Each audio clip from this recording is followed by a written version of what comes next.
But before we begin, I just want to acknowledge that the lands that we meet on today are the lands of the Kaurna people, and I want to pay my respects to elders past, present and emerging. I always particularly want to acknowledge that here in Australia, sovereignty was never ceded, and that we are on Aboriginal land. It always was and it always will be. I also just want to acknowledge it's important for SWIRLS to acknowledge that a lot of the research that we do actually couldn't happen without the partnership of First Nations people, particularly in this state. So I want to thank the Aboriginal and Torres Strait Islander leaders here in Kaurna land and across South Australia.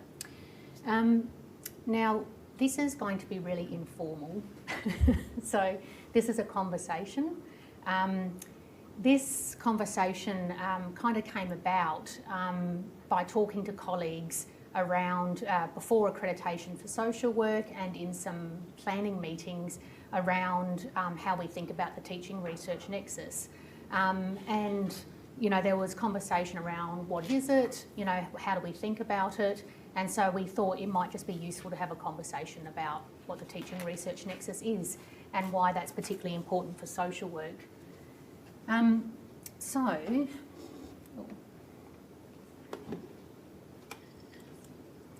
So I thought today what I thought that we could do, kind of listening to that informal remit, is the aims of today is to kind of have a conversation about what it is, the teaching research nexus.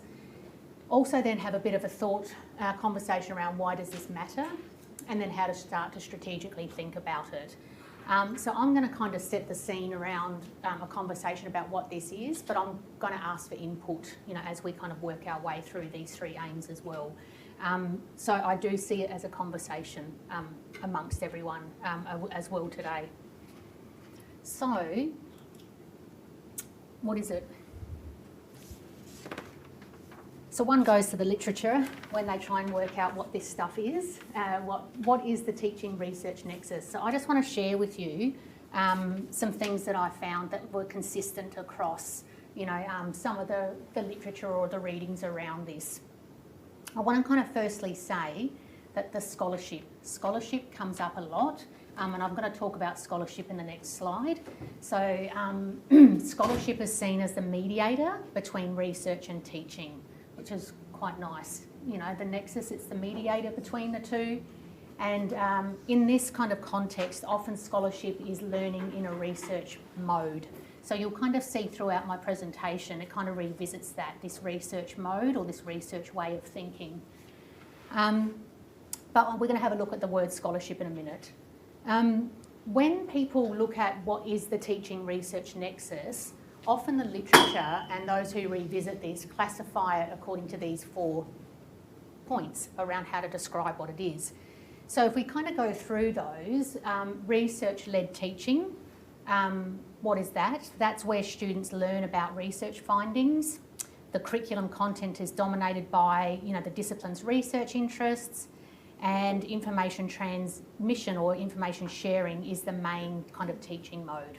Okay, so that's what that kind of means. Whereas a research-orientated teaching is where students learn about the research process. The curriculum emphasises as much the processes by which knowledge is produced as learning knowledge that has been achieved. So it's all those questions around how knowledge is produced and the processes of forming knowledge.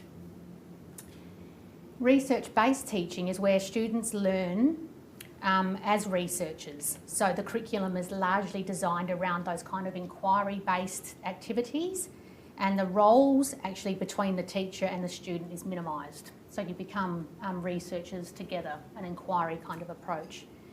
The research-informed teaching, or some call it the research tutor, is where students learn in small group discussions with a teacher about particular research findings. So there's some of the ways in which the teaching research nexus has been classified in the literature. So I just want to take a little bit of a step back and have a look at this word of scholarship. Because scholarship matters to universities, okay? So why are we talking about the teaching research nexus in universities? Universities talk about that a research teaching nexus or that mediator of scholarship can happen in 4 ways. So it says you can have it in the scholarship of discovery, integration, the scholarship of application, and the scholarship of teaching. So that's how they talk about scholarship, that mediator between research and teaching. Also, so they say that these 4 forms of scholarship is a way to value and integrate teaching and research within universities and within academic work. They also say that these 4 themes of scholarship are particularly important for the teaching research nexus because they argue it will impact on student learning. They also say, so they say that's why we need to do it. It will impact on the nexus of student learning is the assumption. It says that it offers a variety of circumstances within disciplinary contexts, that these 4 areas of scholarship are imperatives for institutional policy change, and that they are often driven by national initiatives that are at play. So that's why universities engage in these 4 scholarships to bridge the teaching research nexus. So let's go back to, we've seen what it is, we've seen the importance of scholarship in this debate. Now I just want to have a look at what is the teaching research nexus. It's the how, okay? So universities look at those kind of 4 pillars of scholarship, so they're kind of turning attention to then how does the teaching research nexus come about. And the literature will say it comes about and is displayed at these different levels, at the individual level, the discipline or kind of department level, and the institutional level. So here's some examples that I found. So at the individual level, if you wanted to kind of look at this nexus, it's seen in terms of things like drawing on your own personal research in designing and teaching courses, placing the latest research in the field within the context of the classroom, designing learning activities around contemporary research issues, and teaching research methods and those techniques and skills very explicitly within subjects. So there's just some examples of what you can do as an individual to build that nexus. If you go to like kind of what they call the department or the school or the discipline level, here's some other examples. Some say the teaching research nexus can be shown by building small-scale research activities, particularly into undergraduate assignments, or particularly like through honours projects. It's involving students in departmental research projects. They talk about encouraging staff and students to come together and feel part of a research culture, and this is particularly important in terms of PhDs. They talk about infusing teaching with the values of research and conducting and drawing on research into student learning to make evidence-based decisions about teaching. So some of those are examples. The first few I gave you are top-heavy about research. The last one kind of goes to actually researching, student learning as part of your research expertise. Lastly, institutions. They say institutions will make decisions around policy, those kind of policy or national drivers often, and so you'll see a display of the teaching research nexus in the research centres or the institutes of a university, trying to align that with their teaching strengths. You could also argue institutions might also try and do the teaching research nexus in terms of how they recruit and talk about their staff, e.g. teaching specialist, research only, and the balanced academic, other displays of the teaching research nexus. Is that all fairly okay at the moment? People are all, that's the general gist of it. So, why does it matter? I want to have a conversation with you looking at 2 themes about asking this question of why does this matter?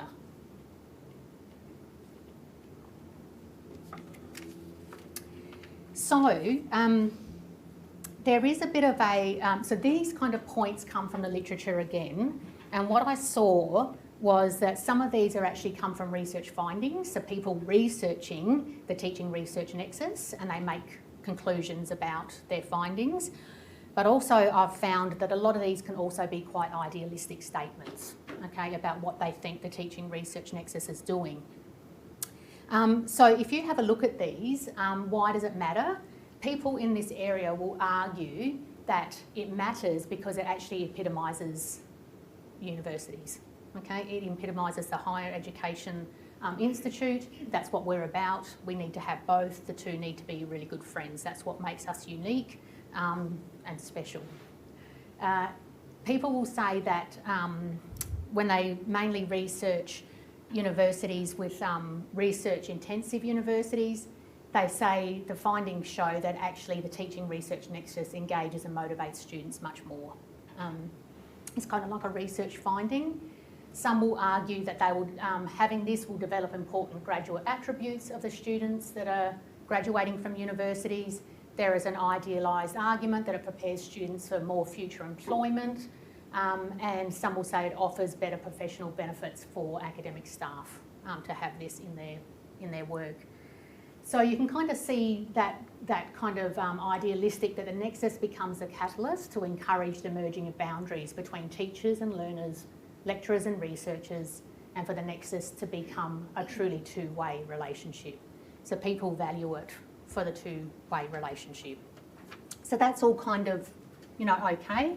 I think you could all generally agree, that that's what the research shows. That's why people, the higher education institutions hang on to this concept of the teaching research nexus. A little bit more contentious in terms of why I thought, why does this matter? Why do you have to have a conversation about this? I find these two top points really interesting that were posed in some of the literature. The debate around, do students really need to be taught in a research environment? People raise that question. And should teaching-only institutions be established then? Do they really need each other? Is often the question raised. You can often, you kind of often see that debate playing out, kind of ad hoc, like even here in South Australia with the gossip going around about the mergers of the universities. There is gossip around having one university that will rise as a research-intensive university, and the other university will be a teaching-only institution. So you can see the debate there, also sitting about these two activities can happen separately. There is debate about, or kind of a critique of, that while we have these ideals of a close linkage between research and teaching, which is actually widely embraced, a lot of universities claim it all the time, there is more of a critical lens that says once you start to dig, the practice of division of labour between teaching-orientated and research-orientated staff still persists, and overwhelmingly managers will always default to individual strategies for staffing. They won't necessarily staff strategically for the teaching research nexus. They often show it'll be done on an individual basis that's negotiated around individuals and what they want. Most universities will claim that their teaching research are closely linked, but also there is questions around, but what is this evidence and from whom? So whom is actually giving this evidence? Is it managers because they want to try and meet their KPIs? Is it researchers to try and, better their positions? Is it teachers trying to better theirs? Or are we actually asking students, does this make a difference to them? So there's debate around, when you ask this question, who are you asking? And the answers might be driven by people's own agendas. So there's a bit of a critique there. The other kind of debate that sits in this space is, well, what is research? So there is debate that sits in there around, are you talking about the definition of original contribution and innovation of ideas that happens through a research process like the ARC rewards? Or are you talking about, other forms of scholarship that want to pursue answers as a curiosity around different ideas of scholarship? What research are you talking about and for whom? Is research different in undergraduate or postgraduate kind of circles around the way we think about the teaching research nexus? So this one, why does it matter? Because it's a little bit more political when you start to have a look at this kind of term. So I'm going to then pose a question to you. So So why does it matter in social work then? So if we have the teaching research nexus and we're all claiming the teaching research nexus, does it matter to us? And should it matter to us? So I've just popped up, this is just sitting at my desk thinking, does this matter to social work? Do I think it should matter to social work? There's some of my ideas why I think it should. When you go to the literature, you kind of can't find much on the teaching research nexus in social work. We don't talk about it much in the literature, but I did do a quick and dirty, so probably need to look at it in a bit more depth. I would argue it matters because I think having a teaching research nexus relates to the reputation of the profession and the discipline as a whole. I think that in terms of what we teach and how we teach and who we're teaching about, particularly vulnerable groups and the topics that we teach across our curriculum, we should be coming from a research evidence base, not opinions or anecdotes. So I think it's important in terms of evidence. I also would argue that research actually inspires curiosity. It inspires innovation, debate, and quality. And I think as a discipline like social work, we should always be kept on our toes around that.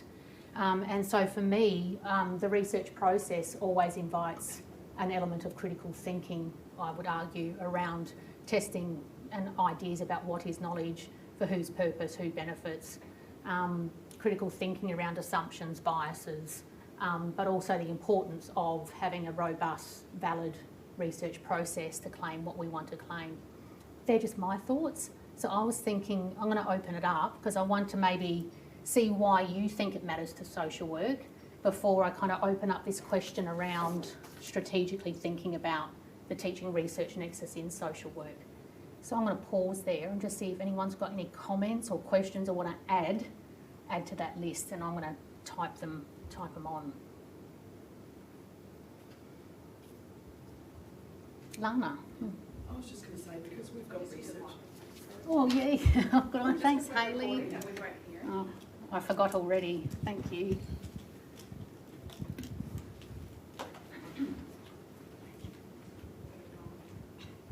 Thank you. I was just thinking, because we have research topics in the BSW and MSW programs, that it makes sense to have research-informed topics, other topics. So if we take seriously that we're teaching students about research, then, you know, we need to show them that in practice, and we do that through having research-informed topics. Yeah. Yep. So kind of like role modelling that. Yeah. So it's not a standalone topic on its own. It should be seen throughout the other topics on how we think about it. Yeah. Yeah. I think for me it's about the fact that you can't teach in a silo. The practice is constantly changing, the interventions that are happening are constantly changing. We need to be constantly reviewing and analysing how we're working in society. And so if we're not feeding that back into practice, then how do we improve? Thanks, Sharon. Really good point. Sorry. Yeah, I'm just going to, because I just think, I'm just going to grab this while we can.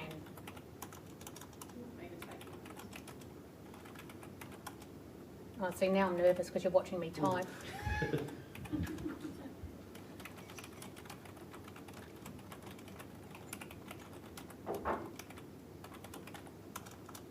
Cool. Go, Luke. Yeah, I was thinking about the fact that we teach a generalist degree, and we're asking students to go into, for their placements, into particular contexts. So the skills, I guess, of research and how to find particularly, relevant information is quite important for students, not just on placement, then into the field beyond that as well.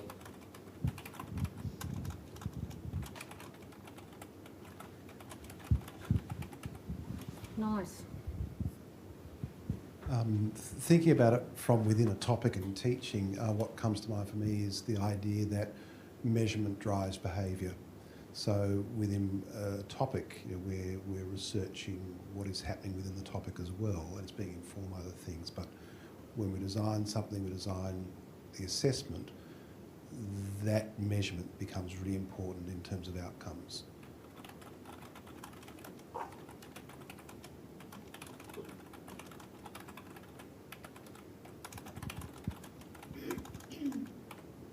Bruce? One's more of a question. I'm not quite sure. It was a thought that I had, which is that we're largely thinking about teaching within the awards and on university, but what about graduates or just a more public education space as well? I think there's an important nexus there too. Yeah, I agree. You want to say anything more about that, Ben? So when I pose the question of why does it matter to social work, I'm not just talking about us in this university teaching this degree. I'm also talking about the profession and the discipline. So we're thinking about principles of ongoing professional development and learning, so there's a need for that engagement with the sector more broadly, and the role of social work in shaping society as a whole.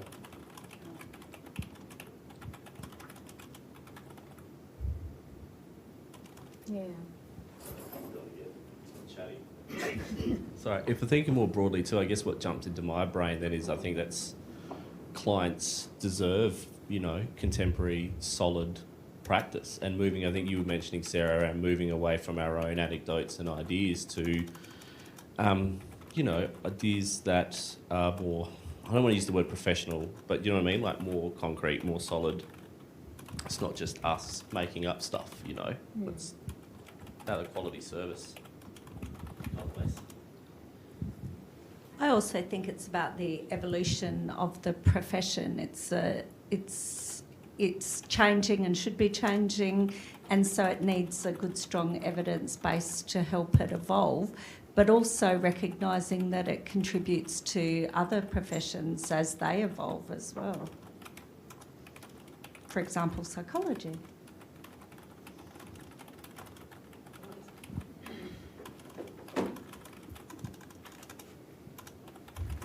I think my comment relates a bit to Louise's in that I think industry expectations are changing too. That, in industry you have to be much better at being able to demonstrate outcomes and measure outcomes and things like that.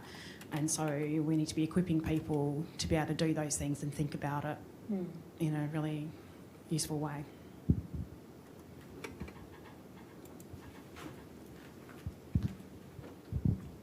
Mine is more of a question probably rather than anything productive. But I guess the thing that I'm thinking is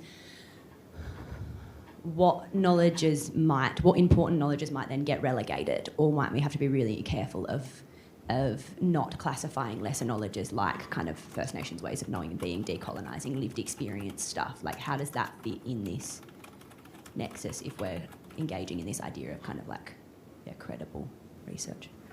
It's a good comment, Tess. I popped up there that point because I think in terms of research, like you say, the scholarship element is we need to question what is knowledge, where is knowledge, how knowledge is produced. And so I think research enables us to answer some of those questions. So it's about epistemology as well.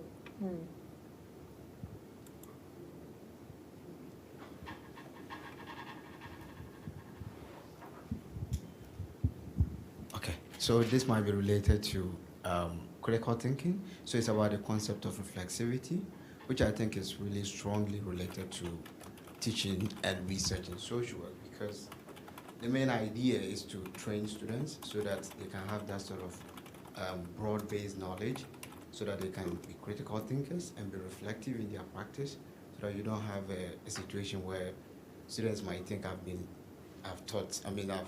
learned systems theory and I'm going to practice systems theory all along in my research, my practice. But then if there is that approach of engaging them from the research perspective, it gives them that sort of strong knowledge base to be reflective in practice. Yeah. Thanks, Alpha-san. I agree. Any other comments? Or any other thoughts about the teaching research nexus before we move on to strategy? Yeah.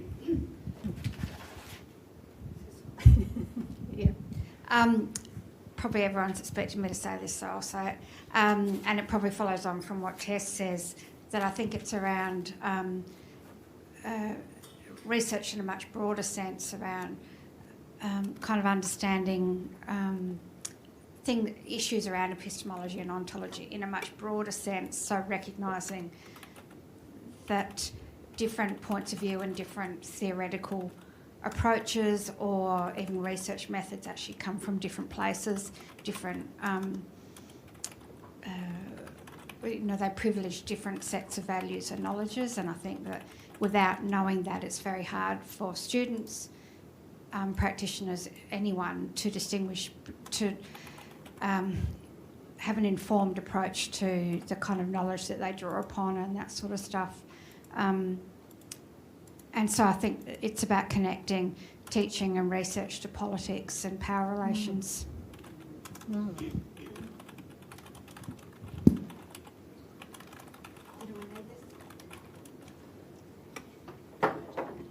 Whoops. Okay.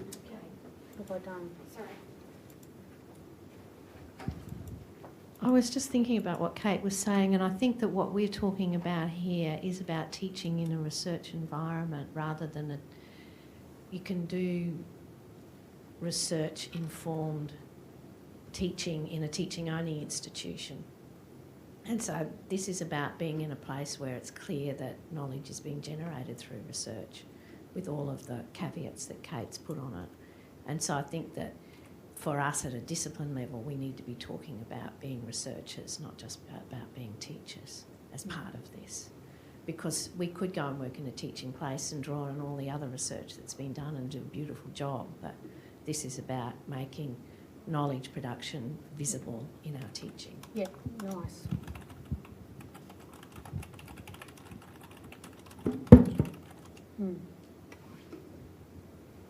Any other comments? So, if so, having kind of this discussion around, what it is, if we're thinking about scholarship, or if we're thinking about it being a mediator between, research and teaching and the relationship between these, we can classify it in many different ways. We can also display it in many different ways. So I wanted to also then think, if this does matter to us, as a discipline, then I want to pose kind of a question, if we are going to maybe take this conversation somewhere, how do we perhaps want to just brainstorm how we can strategically think about the teaching research nexus moving forward? And so I've just, again, done a little brainstorm around, we could keep it at the individual level if we wanted to. I can just say it's up to people's individual responsibilities to think about, how they bring research into their topics, or, how they research and understand their topics. We could keep it at that level. We could we could start to think a bit more strategically around the discipline. So how do we actually display the teaching research nexus higher beyond individual topics? So how then do you talk about the courses or the program as a whole in terms of how the teaching research nexus is embraced beyond individual activity? And so there could be, I've just popped up here, the honours and the PhDs and their relationship to SWIRLS is one example, like of how to showcase that. But I was also thinking there are other examples, but before I put mine up, I'm just going to see if anyone else has got anything they wanted to add there. And also, lastly, you can think about it at an institutional level. So if you think about some of the strategic conversations that have happened over the last kind of 5 years, there was an awareness that Flinders social work was one of the biggest schools of social work in the country, but we didn't have an ERA ranking very well. So we strategically thought about what does that mean around the teaching research nexus. And so with the establishment of SWIRLS, with such a big, large program, we can now look at ERA much more strategically to display what are our research strengths and how are we feeding into the strategy of the institution to be able to kind of show that. So do people see kind of the difference? You can kind of go individual, you can strategise, leave it up to individuals. You can strategise and showcase things a bit more coherently at the discipline, which then perhaps helps situate the discipline in the more broader institutional kind of goals or aspirations. So I was just going to pause before I also kind of pop down some of my other ideas just to see if people wanted to add to those that we could kind of take away for something to think about in terms of how do we as social work want to think more strategically about this nexus? Does that make sense? I have a question. Yeah, go, Jess. And I don't know if there's a simple answer to it, but how strategic are we as a discipline at allocating topic coordinators and people teaching into topics in the area that is their expertise? Like, is that something that absolutely shapes where people get appointed and what they teach in, or is it that not how it happens? It's a very good question. I don't know if other people in the room want to answer that. We try. It's not always possible based on areas of expertise. But it's something that it's certain to do, but it's not always possible.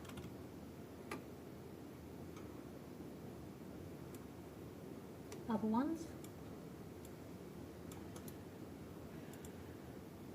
I think, Sarah, for the teaching specialists, we also have, we're required to consider that scholarship of teaching and learning, and we can look at that individual level, but we are also required to bring that back to the discipline and to the institution, and think about and talk about how that can go broader than just what benefits you, but how does that inform others, and also how are you informed by others?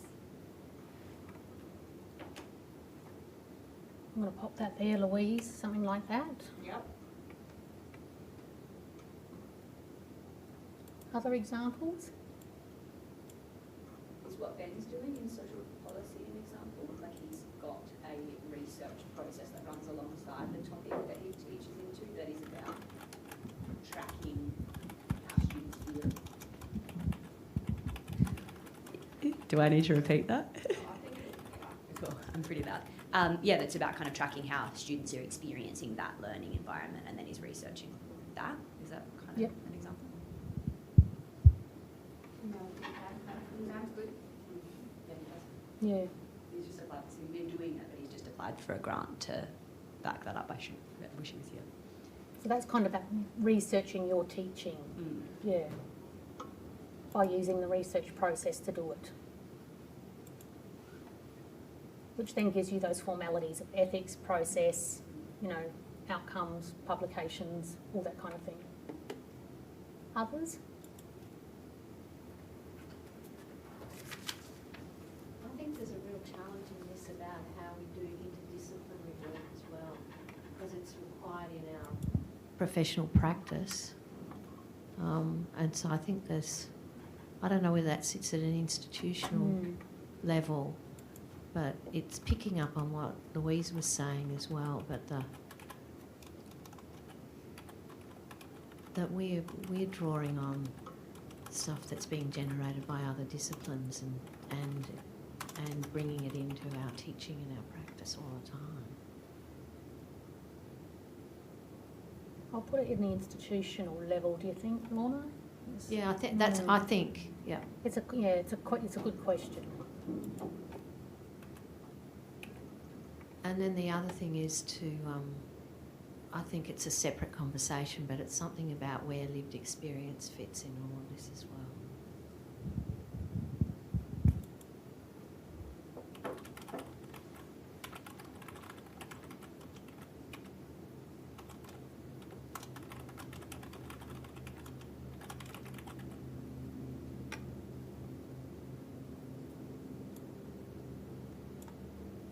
Any others? Before I share some more? I have one more event-related example. Go. But like in Ben's topic.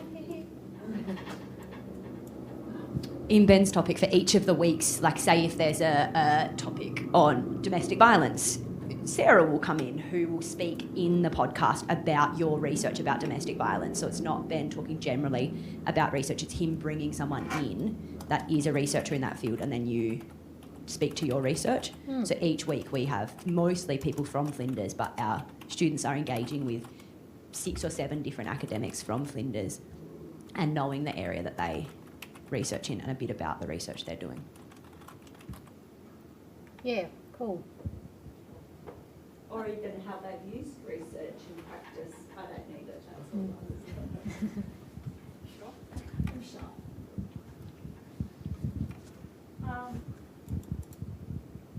I was just going to say, I think there's also something around bringing a kind of research mindedness to kind of, I guess, the discipline level that obviously informs individual topics, but in a much broader sense in terms of how you think about the practice of learning and the experience of learning, but also how you organise the discipline, how you think about it, how you think about the different kind of areas of knowledge and expertise and how they're used. So in a much broader kind of sense, not just what's your research strength, but thinking much more broadly about experience and knowledge and areas of expertise and kind of how they all contribute to a whole. Yeah. So we can do that, so people can do that at an individual level, but how do you take that up as a whole so the discipline feels like they own it and it's part of the narrative of the discipline? Like some of our strength is that. So how you build a narrative around that. Narrative and practice. Yeah.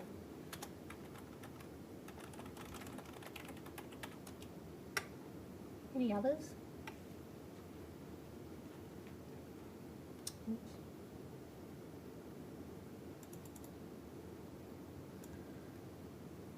I've started to think, and this might be another conversation, but having kind of thought about the teaching research nexus, I also think, I think about the role that SWIRLS might be able to play, like in, you know, having that discussion with colleagues and moving away from kind of those prescribed membership KPIs that we must keep for re-approval in academic senate, and they're very important milestones and indicators for researchers. But I was thinking about how could the teaching specialist team become parts of SWIRLS.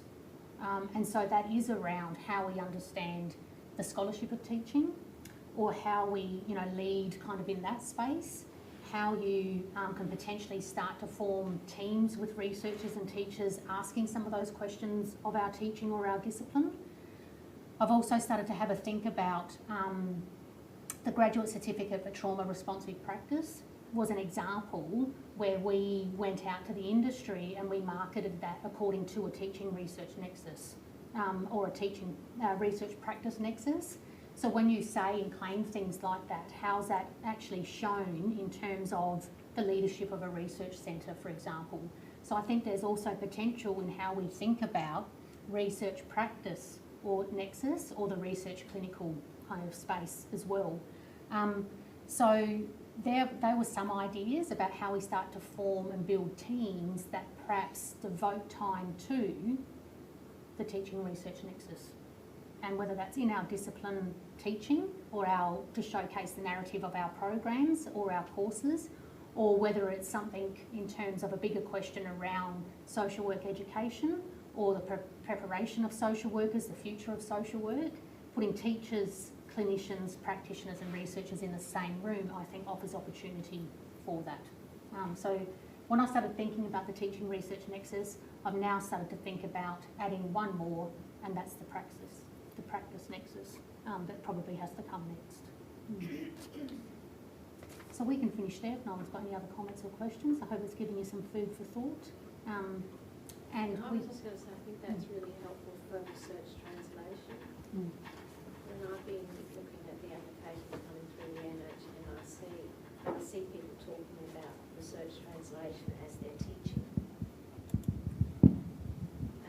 And so I think that's got value for people's, the way in which people write up their research translation parts of their grant applications and stuff like that.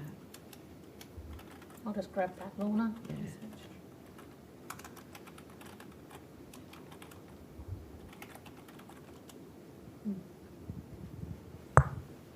And that's it's essential to have a research environment to be able to do that. It's Yeah. not something you can do individually. Yeah.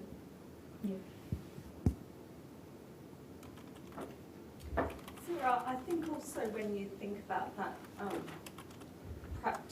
practice and think about things that frustrate, sometimes frustrate teaching staff, and they are things like my bugbear is when students say they, for example, go out into the field or go on placement and social workers will say, oh, forget all of that, we don't do any of that.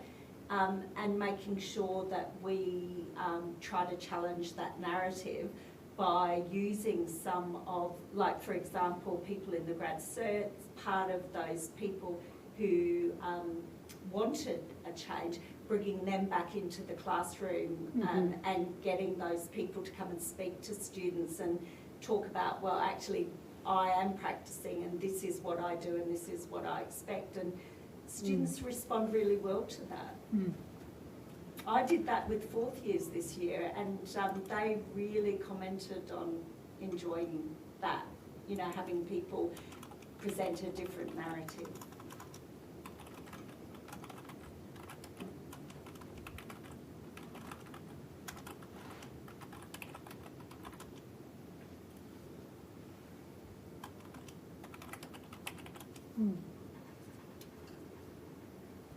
I think, yeah, there is an important link in in how we represent research, how we represent its usefulness, you know, how we represent its relationship to what we do. Like I also think there's an important narrative or language around how we do that.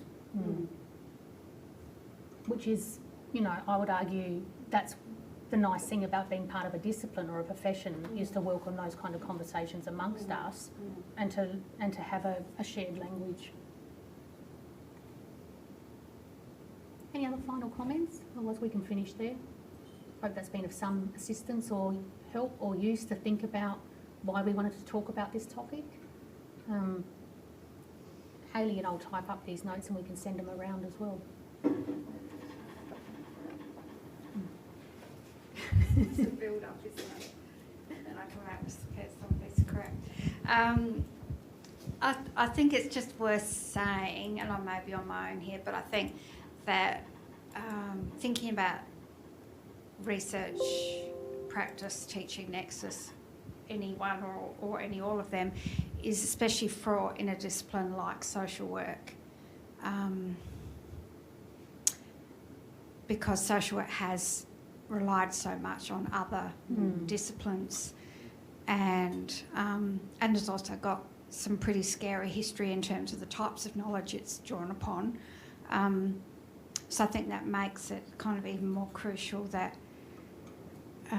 that we kind of grapple with that in a way that we're informed and thoughtful and very considered in how we engage with research, I guess. Social work's got a lot of ground to make up, I think. But I could be on my own on that one.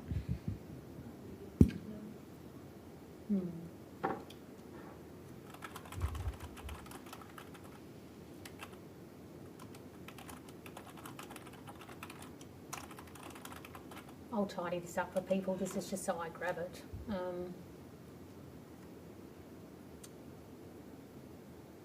And so, Kate, you know, like, are you also kind of thinking the teaching research nexus kind of gives us, not for a better word, but kind of encourages or pushes us to have a bit more voice as social workers? Is it professionalism? Is it legitimacy? Is it evidence? I guess it's about identity. I think it's about being very thoughtful and considered in identity, but also recognising that social work in itself isn't apolitical or isn't neutral, but it's actually the kind of research and knowledge that it draws upon and that it promotes is political. I don't know, things like that, I think. And that's present in our teaching in terms of how we prepare students to think about that critically, but also what we ourselves draw upon. So I don't think you can in social work just present theories as, or approaches or whatever, as all, equivalent. I just don't think that fits. It's that idea that all knowledge is connected to relations of power. Yeah. We've seen how research knowledge has been used in really awful ways, not just in social work but generally. And so keeping that in mind. So I think the social work that's been particularly acute because we have thought of ourselves and presented ourselves as a helping profession, as a neutral, and that's just so not true. So we have to, I think, be quite upfront about that.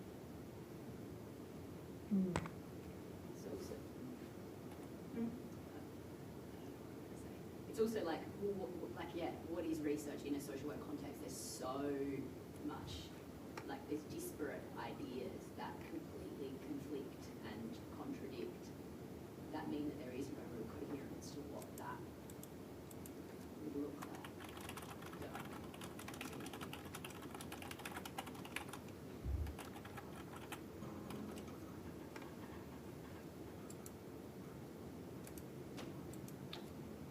So this kind of conversation, it kind of does indicate, some of the key messages that when I started reading it, there's no clear answers and there's contestations around claiming this and who claims it. You can see it playing out in the room now.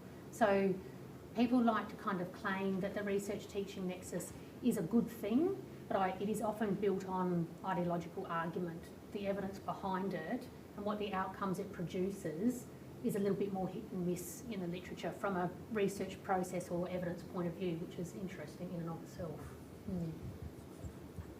Because I think it's there, because if you start opening up ideas of scholarship, what is knowledge, the politics and power of knowledge, all of a sudden it becomes contested.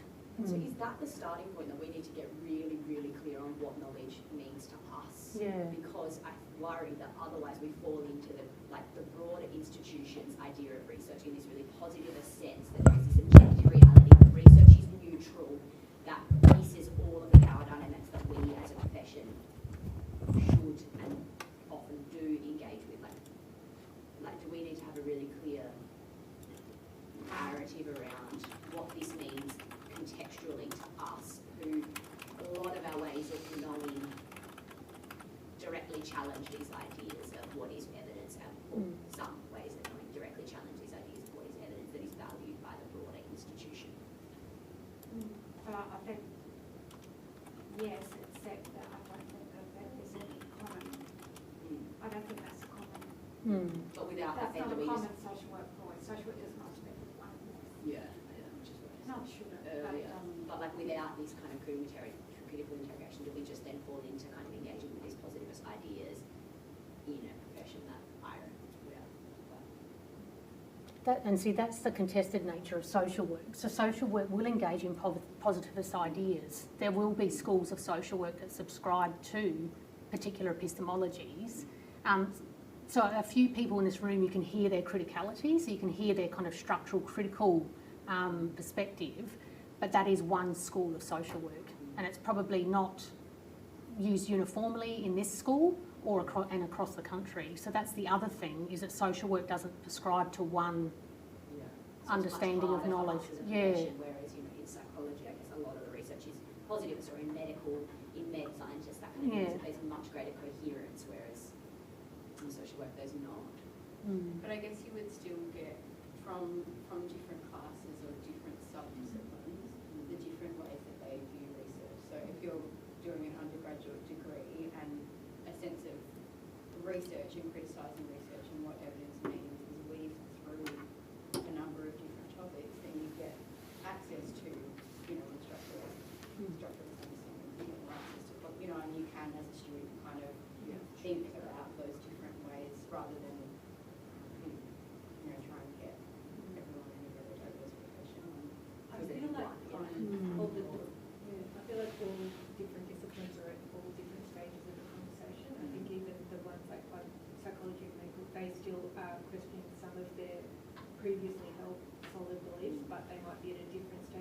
I don't know if the conversation ever stops. I don't think we ever get to a point where we're like, we've got it now. It's more that it is an ongoing conversation. We have to keep questioning all the time. However, for social work, there is a profound dissonance between what our accrediting body says is the purpose, values, and kind of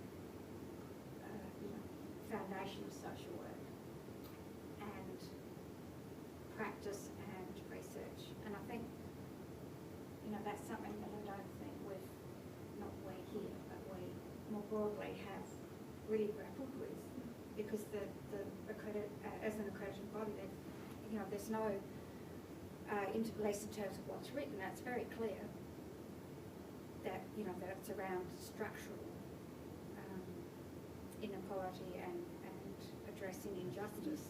So there remains a huge gap between that, what social work says it is and what it does. Huge. And that's just enormous. It just is. So I think that's the kind of sits around all this research. All the rewards for research drive you away from very different sort of research from the stuff that Tess is talking about.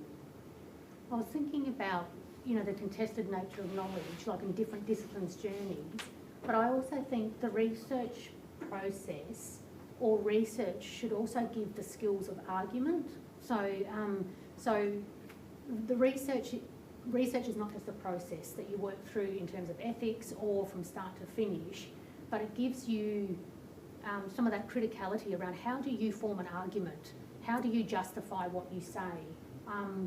How do you speak about your epistemology or the platform on which you stand?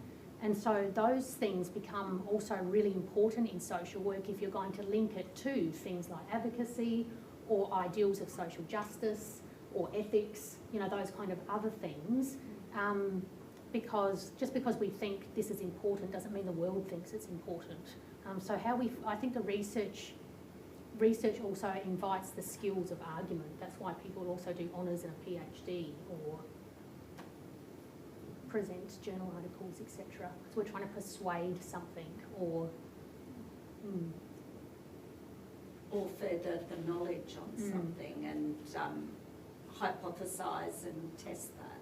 And I think there's more questions about how did you get there? So I know one journal, I can't remember which one, said if you're going to do any research around First Nations people, you first need to explain how you engaged with First Nations, what you did, this, and there was some pushback around that. But then it was no, that just makes sense, but it's something that's never been asked before. It's just been assumed that they're coming from a different level of knowledge or whatever.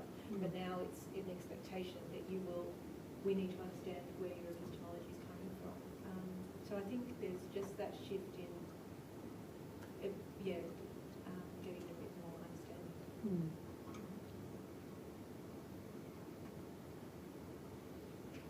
All right, what a wonderful conversation. Thank people. Not only was it the Teaching Research Nexus, it was social work, which was great.